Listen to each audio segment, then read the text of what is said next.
Aziz obunachilar, xalqaro yo'nalishlari bo'yicha reyslarimiz ochilgan. Sizlarga 3 ta maslahat berib o'tib ketaman. Maslahatimizga quloq solib, bizning nomerlarga hoziroq bog'lanib, joyingizni bron qiling. Birinchisi, hech qanaqa granitsalardan avtobusga kelib o'tirmang iloji bo'lsa. Pasportingizni hech kimga berib, to'lovingizni amalga oshirmang toki avtobusni ko'rmagunizcha Toshkent avtovokzaliga kelsanglar, shu avtovokzaldan reyslarimiz amalga oshib boradi.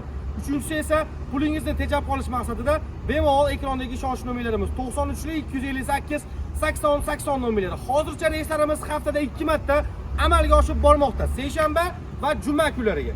Bemalol batafsil ma'lumot olish uchun Rossiya nomerimiz, O'zbekiston nomerimizda Telegram, WhatsApp ilovalari mavjud. Telefon qilinglar primo yoki Telegram, WhatsAppdan yozib joyingizni bron qildirib qo'ying akalar. Yarmaroyga ketmoqchi bo'laman degan akalarimiz, ishonchli avtobus qidirib topaman deganlar uchun sizlarga mana shunaqa zamonaviy avtobuslar tavsiya qilib qolamiz. Biz pasreynik, mashinik emasmiz akalar. Ogoh bo'linglar, shunaqa insonlarga aldanib qolmanglar. Iloji boricha reysli avtobuslarda reysingizni komfort amalga oshiring. Sizlar bilan Farruxbek Qosimov bo'ldi. Kanalimizga obuna bo'lib qo'yishni unutmang. Bundan qiziqarli videolar hali oldinda. Sog' bo'linglar, omon bo'linglar.